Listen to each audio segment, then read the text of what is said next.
edition of the Longstreet Beat. Today we're on the road in Pittsburgh, Pennsylvania with Pete Landis, who's a partner in the Big Y Group.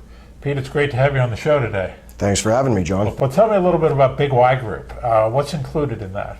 The Big Y Group is comprised of the former Sonoma Grill, which was now just reconcepted to Le Lyonnais, Ceviche, Nola, Perlet, and Poros.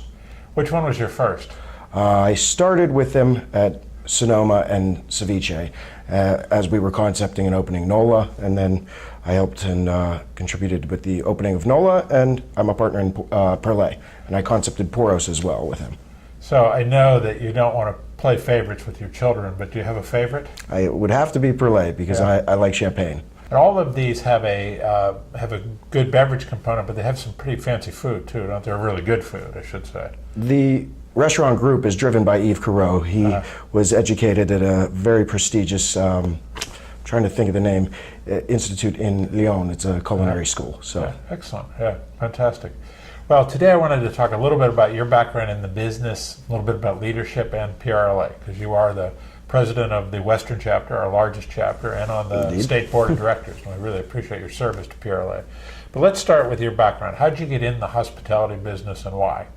Well, my family has been in the restaurant industry since before I was born, so some of my earliest memories are my father bringing me in and sticking me on the counter next to the cutting board at Permani's and making the sandwiches, and I would just watch, and it turned into evolving into when I wanted to help, and I'd sweep the floor and I'd bust the tables and serve, worked my way all the way up until now I own my own restaurants. So Permani's was your start? Yes. Very iconic brand there too, huh? At the time, it was still blossoming, but yes, it has turned into that. Yeah, excellent. So you might say it's in your blood then. Never thought of doing anything else? I mean, I've dabbled in a little of everything in multitude of industries, but I've always gone back to the hospitality industry. Yeah, excellent. Well, it's good to hear. It's been good for a lot of us who've been in it for a long time.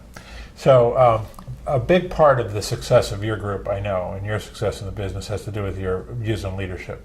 So how would you describe your leadership style? My leadership style, I would say the setting an example, leading by example, and being conscious of what you permit, you promote. So if you allow someone to do something and you're not going to allow everybody, then you're failing as an effective leader because then you're playing favoritism. So try and be fair and doing the right thing. So that sounds like consistency is important. Indeed. And then you doing the right thing so that your people follow that? Is that? I try and set as good of an example as I can, and I'm conscious of, like, I've never drank in my own restaurants. I don't. It's hard for a restaurateur.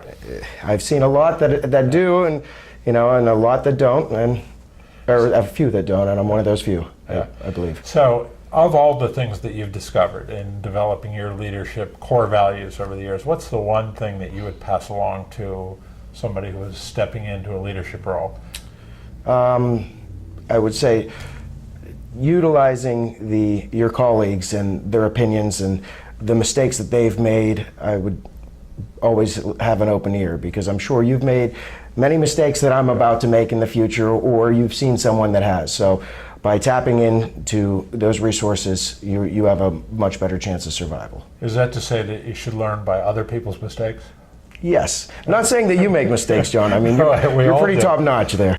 Part of what you're talking about in tapping into your colleagues, I'm guessing that's one of the reasons why you like PRLA, Pennsylvania Restaurant Lodging Association. But how'd you get involved in it first? The Big Y Group, I had an opportunity to go out of town for an event for my business partner, and someone asked me to sign up for something, and I did, or asked for my interest. It was Heidi and Melissa, I believe, and I put them down, and next thing I know, I'm on a board and and doing everything else. So.